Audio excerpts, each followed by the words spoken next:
Yang pertama itu adil sejak dalam pikiran itu benar-benar harus gitu ya. Adil sejak dalam pikiran ya. Berpikirnya sudah harus adil. Indonesia kan nggak dibangun di Yes, atas teori konflik betul, ya. betul, ya.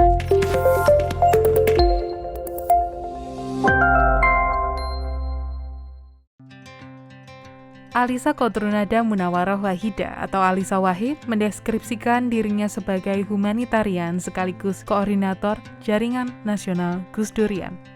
Beliau aktif membela keadilan bagi sesama manusia dan menyuarakan nilai-nilai luhur Islam yang telah diteladankan oleh ayahnya Gus Dur.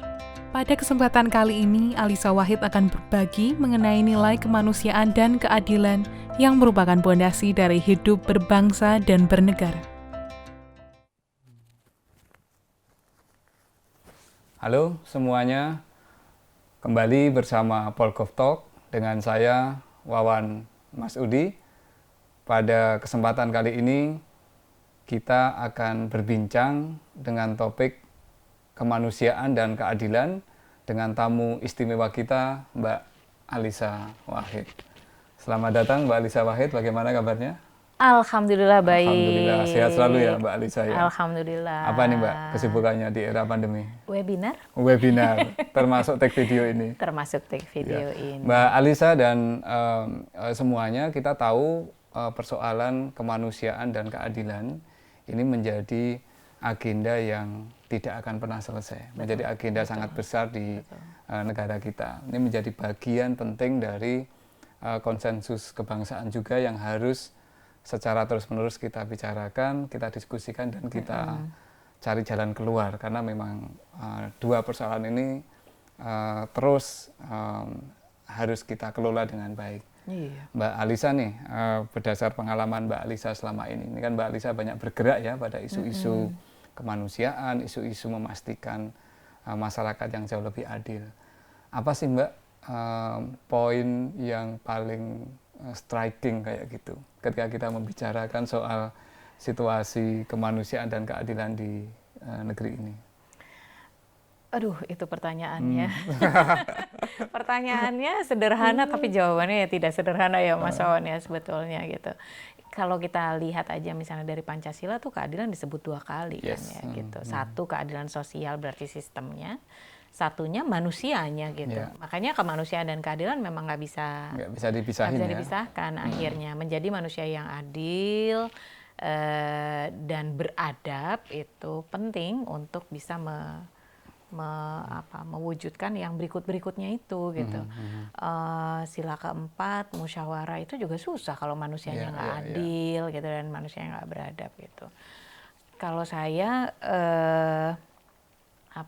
sebetulnya kalau saya sih momen yang paling saya punya banyak ya momen-momen di mana saya menyadari bahwa keadilan itu ternyata elusif gitu, susah diwujudkan, terus kemudian harus harus terus bekerja. Ini bukan sesuatu yang given yang bisa kita terima begitu aja akan terwujud dengan sendirinya gitu. Tapi bahkan mewujudkannya aja pakai perjuangan. Banyak momen-momen yang buat saya penting, misalnya waktu saya pergi ke Kendeng di Rembang, lebih tepatnya itu hari ketiga setelah ibu-ibu Rembang itu mendirikan tenda, itu momen tersendiri untuk saya. Terus juga ini untuk kasus semen itu Mbak ya? Ketika ibu-ibu Rembang itu mendirikan tenda untuk menolak pendirian pabrik itu, beroperasinya pabrik semen itu. Terus ada satu lagi yang juga sangat bagi saya momen tipping point sebetulnya untuk saya itu jadi setelah Gus Dur wafat itu banyak sekali kelompok-kelompok yang lemah itu datang ke Ciganjur untuk bertanya gitu. Kalau kami ada apa-apa kami harus ke siapa gitu. Dulu kan yang melindungi Gus Dur. Jadi itu kan sebuah pertanyaan ya buat saya gitu. Nah, dilalahnya pas tahun 2010 itu kekerasan atas nama agama tuh banyak banget Mas terjadi gitu. Setiap hari Jumat sampai hari Minggu saya tuh stres. Karena biasanya terus dapat laporan-laporan itu loh, apa namanya, berkumpul pada hari Minggu memprotes gereja apa gitu-gitu gitu ya. Jadi itu setiap habis Jumatan. Setiap habis Jumatan itu. Setiap Ya. habis Jumatan sampai itu. Tapi suatu ketika itu hari Kamis. Hari Kamis saya tuh lagi santai-santai di coffee shop gitu. Ceritanya lagi mau ngerjain apa gitu ya sambil ngopi-ngopi gitu kan. Pas lagi duduk tahu-tahu ada SMS masuk memberitahu bahwa ada penyerangan kelompok Islam garis keras kepada kampung Ahmadiyah di Manislor gitu di Kuningan. Tahun 2010 atau 2011 saya lupa deh gitu di ya. Kuningan ya? Di Kuningan. Saya kebetulan juga sedang riset soal morality policies Mbak di Jawa Barat, termasuk Kuningan salah satunya. Dan kasus Ahmadiyah memang salah satu yang yang naik. Tapi kira-kira seperti apa tuh Mbak SMS-nya yang kemudian membuat Mbak Lisa berpikir, wah kita punya persoalan serius nih. Iya, jadi waktu itu ngasih tahu kalau kampung Manislor diserang gitu. Terus saya langsung waduh gitu ya. Saya di Jogja gitu, itu kampungnya di Kuningan. Jadi kan saya nggak bisa ngebayangin tuh waktu itu gitu. Lalu saya langsung nyari aktivis Gus Durian yang di dekat situ. Dapat dari Cirebon, saya minta untuk langsung berangkat. Jadi, terus saya juga nyari nomor teleponnya Mubalik Ahmadiyah yang ada di dalam gitu. Jadi saya nelpon dua-duanya, saya bisa mendapatkan informasi dari dua sisi itu. Baik gitu. dari sisi Ahmadiyah maupun dari sisi yang nyerang ya teman-teman ketika teman-teman NU dari Cirebon itu yang mereka berada di posisi luar gitu. Sampai mereka memberikan laporan bahwa pada saat sholat zuhur itu kelompok Islam garis keras itu mereka konsolidasi dan merencanakan besok akan datang dengan jumlah pasukan lebih besar gitu. Nah pas asar saya telepon Mubaliknya Ahmadiyah terus dia menangis gitu. Dia bilang begini, kalau kayak gini tuh kami menyesal kenapa Gus Dur wafat. Gitu. Kami yakin dalam situasi seperti ini Gus Dur pasti besok pagi udah di depan gerbang gitu. Sore ini mungkin udah ngumpulin wartawan, udah marah-marah, udah meminta pemerintah untuk bertindak. Kalau kayak gini kami nggak ada yang membela. Nah di situ tuh itu tipping point Mas buat saya karena Gus Dur itu bukan hanya pemikirannya yang bekerja dengan pemikiran, tapi juga beliau memang hadir gitu di lapangan. Hadir ketika situasi-situasi yang mengganggu rasa keadilan kemanusiaan itu terjadi. Nah, aspek utamanya adalah kemanusiaan itu gitu, memanusiakan. Kalau hanya memperjuangkan keadilan kan nggak harus datang ya, nggak harus datang, gitu. Betul. Tapi karena kemanusiaan itu bagi Gus Dur sangat penting, maka kemudian diperlukan untuk hadir dan memberikan semangat, solidaritas kepada warga yang sedang ditindas. Jadi ya Mbak Lisa ya, soal kemanusiaan ini bukan hanya persoalan teori pikiran, tapi juga soal tindakan ya. Betul. Nah dalam konteks itu Mbak, sebenarnya apa sih yang kurang dalam situasi kita terkait dengan kemanusiaan sebagai aksi, sebagai tindakan? Ini saya jadi teringat ini teman-teman, ketika Kamala Harris terpilih sebagai wapres, salah satu pidato yang sangat menarik. Ini kan bicara tentang demokrasi yang dalamnya tentu ada kemanusiaan dan keadilan. Dia lebih kurang mengatakan demokrasi ini bukan sesuatu yang cukup untuk di-statementkan, tetapi sesuatu yang harus dilaksanakan dan dijaga. Nah, dalam konteks kita, Mbak, kemanusiaan yang untuk aksi ini seperti apa sih? Dan apa yang sebenarnya bisa kita lakukan atau mungkin pengalamannya Mbak Lisa? Yang pertama itu adil sejak dalam pikiran itu benar-benar harus gitu ya. Berpikirnya sudah harus adil gitu. Karena kalau kita tidak berpikir dengan adil akan sangat mudah kita terjebak pada saat ini mayoritarianisme. Merasa pada saat saya mayoritas saya harus mendapatkan lebih gitu dibanding yang lain. Kalau kita ngomong demokrasi itu kan sekarang banyak disederhanakan. Jadi mayoritarianisme itu gitu, voting yang menang itulah yang mayoritas dan yang berhak atas tanah ini. Padahal gitu. soal konsensus ini kan bukan soal mayoritas mengalahkan minoritas, toh, Mbak. Betul. Gimana, Mbak? Indonesia kan nggak dibangun di atas teori konflik betul, ya. Betul, ya. Nah ini penting ya, Indonesia tidak dibangun di atas teori konflik, tapi dibangun di atas konsensus, apa namanya? Apa Mas? Aduh kok saya jadi lupa namanya. Consensual building atau? Iya, consensual building itu ada di Allah ya Allah. Nanti kalau ingat. Ya. Tapi ini lebih kurang bicara tentang situasi de facto kita yang begini plural, yang begini berbeda-beda, yang tidak mungkin mayoritas bisa mengambil semuanya ya. Betul, Lisa. karena kalau demokrasi itu kan basisnya ada di hak konstitusional. Betul, itu kita bisa bicara banyak ya soal itu. Misalnya salah satu alasan misalnya kenapa NU membuat pandangan keagamaan bahwa istilah kafir itu tidak bisa digunakan dalam konteks kewarganegaraan karena kan setara. Setara nih, semua warga negara itu setara dalam hak konstitusinya gitu. Tapi kadang karena mayoritarianisme kita kemudian merasa bahwa kelompok saya mayoritas karena itu. Dan itu bisa alasannya bisa macam-macam ya, nggak cuma agama gitu. Kayak misalnya saya mungkin akan dianggap walaupun sudah 30 tahun tinggal di Jogja, saya kan tetap orang Jombang gitu loh istilahnya. Belum dianggap sebagai bagian yang terintegrasi dengan masyarakat. Karena itu nyari pemimpin daerahnya harus yang putra asli daerah. Putra daerah. Itu loh yang mau saya cari, putra daerah. Putra asli daerah. Itu kan bahaya ya gitu. Bahaya. Dan itu bisa membuat apa yang disebut sebagai nilai-nilai keadilan tadi bisa. Iya. Karena sejak di pikiran sudah mayoritas minoritas orang ya, bahwa Anda bukan asli, saya asli, mayoritas saya bukan mayoritas, lebih berhak atas tempat ini gitu. Kalau itu menggunakan pijakan agama itu lebih bahaya lagi. Makanya tadi saya pengen tahu juga hasil penelitiannya tentang morality politics itu bagaimana, karena saya menduga itu basisnya mayoritarianisme. Ini kan memang Mbak, project yang masih ongoing ya, tapi lebih kurang memang yang menarik dari yang kami temukan itu soal politisasi atau komodifikasi identitas. Nah, itu dia. Untuk kepentingan yang memang sangat elektoral. Mengapa? Karena yang mengusung isu-isu morality policies tidak selalu mereka yang punya background misalkan partainya Islam. Yang nasionalis sekalipun karena juga tahu bahwa komoditas terpenting di sebuah daerah adalah identitas agama, maka akan membawa isu itu menjadi perda, menjadi bahkan bahan kampanye.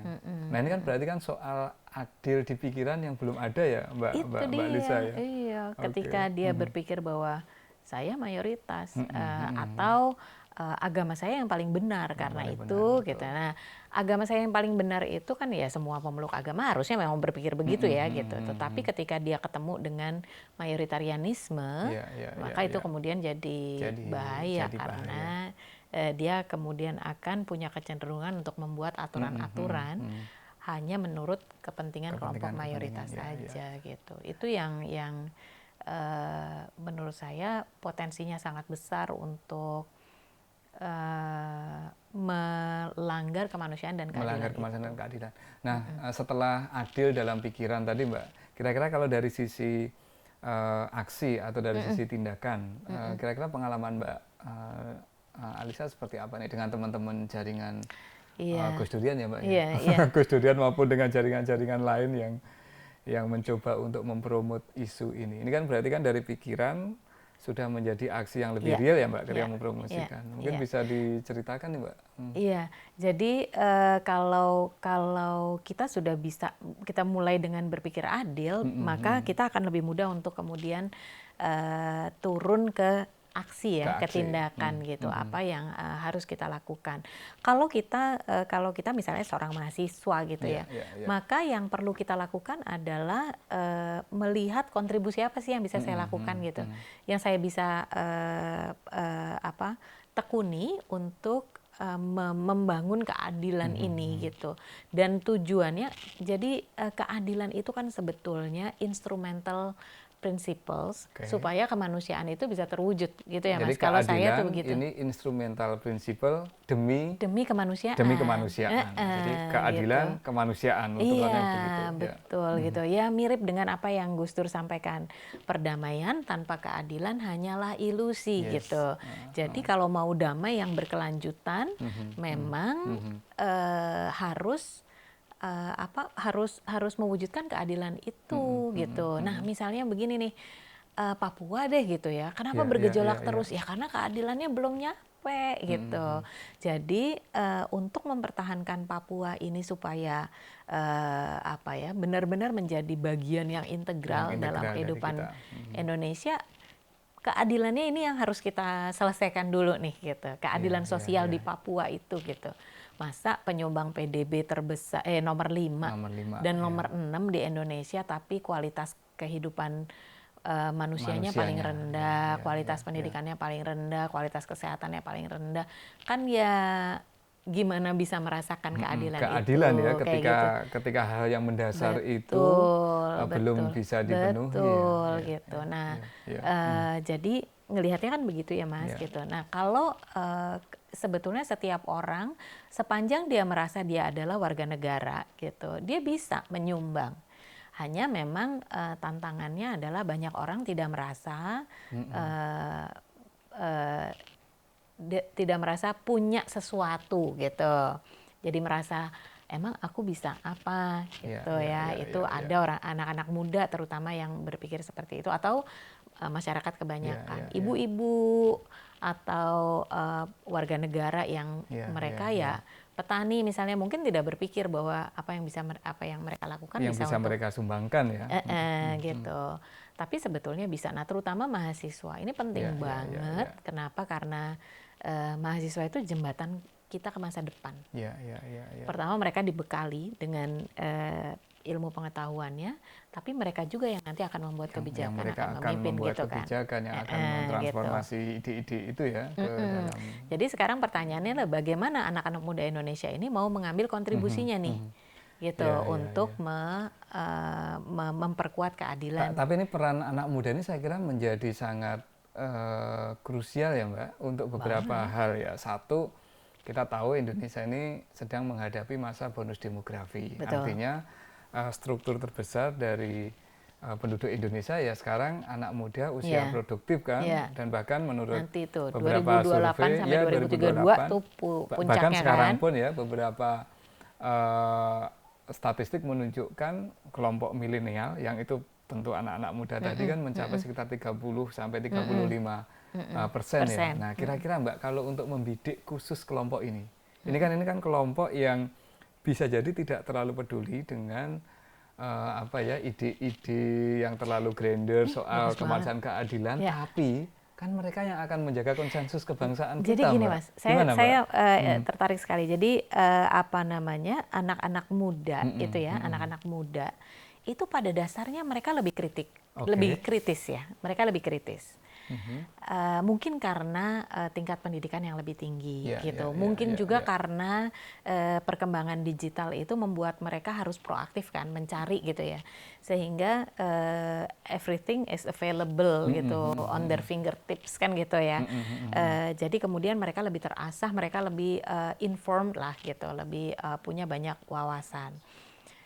Tapi saya mengamati anak-anak muda ini banyak sekali yang sangat principle center. Jadi mereka isu keadilan, isu kemanusiaan itu penting buat mereka. Itu menjadi identitas. Betul, itu mereka juga ya. Iya, makanya kemudian mereka mempertanyakan sikap para orang tua-tua gitu ya. Tapi pada saat yang sama mereka tidak terikat dengan keindonesiaan.